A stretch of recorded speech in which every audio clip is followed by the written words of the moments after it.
Salam Aven Januar. Jadi gini, evaluasi persoalan timnas tadi malam ada banyak hal yang bisa diapa. Yang pertama adalah saya apresiasi pada timnas U23 yang sampai menit terakhir juga melakukan perlawanan, tentu menjadi menjadi pelajaran penting buat timnas U23 yang tadi malam bermain dengan predikat peringkat 134 dunia, sedangkan yang dilawan adalah Uzbekistan yang berperingkat 68 dunia. Artinya memang ada selisih kualitas yang sangat jauh, termasuk ketika kemarin saya mengatakan bahwa timnas melawan Uzbekistan adalah bagai King David melawan Goliat ya. Jadi sebenarnya sangat jauh perbedaan kualitasnya, tapi saya tidak mengecilkan itu. Tapi yang jelas tadi malam STY cukup luar biasa dengan strategi parkir bus ala STY. Jadi ketika menerapkan 3-4-3 di awal pertandingan, tapi saat bertahan menjadi 4-5-1, ini yang sebenarnya tidak dibaca oleh Uzbekistan. Makanya serangan dari kiri misalnya, si Uzbekistan mulai dari menit kedua, menit ke-8, lalu setelah itu catatan saya ada menit ke-14, lalu menit ke-38 gagal. Lalu dicoba dari kanan, jadi menit 22, lalu setelah itu menit 37, lalu menit 42. Ini dari kanan juga gagal juga Uzbekistan. Bagaimana membendung parkir bus ala STY. Jadi perbedaan dasar parkir bus ala Inggris dengan parkir busnya ala STY ini adalah Kalau Inggris 4 pemain bertahannya adalah pada berdiri seakan-akan rancak ayam ya, artinya berdiri depan belakang begitu. Sedangkan STY tidak, tadi malam mensejajarkan 4 pemain back belakang ini untuk berdiri sejajar dengan komando dari Justin Hubner. Tentu membedakan pada saat membuat jebakan offside, dan ini cukup berbahaya karena ternyata Uzbekistan pintar memanfaatkan celah itu.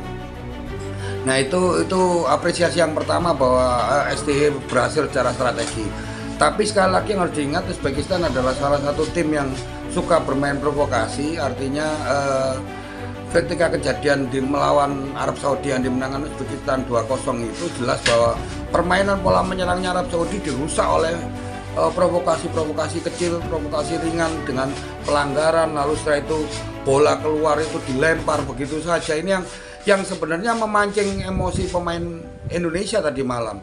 Nah ini provokasi itu sudah dimulai sejak babak pertama ketika Pratama Arhan itu dilanggar di dekat kotak penalti. Semua publik bola ini mengira adalah ini penalti atau tidak penalti kan gitu. Tapi ternyata malah digagalkan oleh wasit itu menjadi tidak pelanggaran. Nah ini yang buat saya juga wasit terlibat dalam proses provokasi kemarin. Nah ini yang cukup membuyarkan konsentrasi pemain dan fokus pemain. Sekali lagi lalu setelah itu kartu kuning untuk Sinteyong tadi malam menit 51 itu juga cukup memberatkan timnas ya. Jadi kalau misalnya saya melakukan kritikan, wah Caven ini karena timnas kalah terus selalu menyalahkan wasit, tidak bisa begitu. Dalam pasal 2 di statuta FIFA itu dikatakan bahwa elemen permainan sepak bola itu adalah pertama 22 pemain di atas lapangan, lalu setelah itu 1 bola, lalu setelah itu 1 wasit. Nah ini yang jelas elemen utama. Artinya ketika wasit itu dikatakan tidak penting, tidak bisa begitu. Wasit adalah hal yang utama dalam pertandingan tadi malam. Dia harus berdiri sebagai pemain ke-12 bagi kedua tim, tidak satu tim ya. Nah ini yang jadi masalah tadi malam. Makanya buat saya apresiasi juga pada Ketua Umum PSSI Erick Thohir yang secara tegas akan melakukan nota protes tentang kualitas wasit.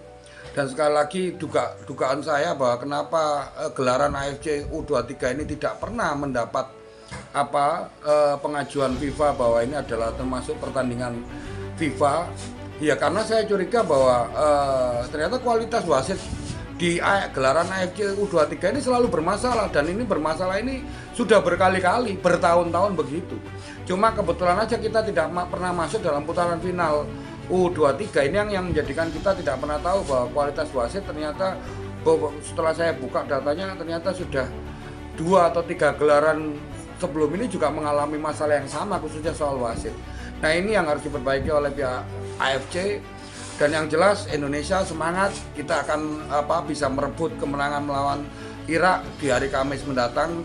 Dan terima kasih buat semua publik bola. Tadi malam adalah termasuk gelaran nonton bareng terbesar dalam sejarah sepak bola dunia, bahwa tadi malam digelar di 64 kota se-Indonesia dengan jumlah penonton 3,5 juta orang yang terlibat dalam nonton bareng tadi malam. Maka ini adalah sebuah luar biasa apresiasi bahwa nasionalisme kita luar biasa, dan kita akan saksikan lagi hari Kamis besok melawan Irak U23, dan semoga timnas bisa meraih kemenangan.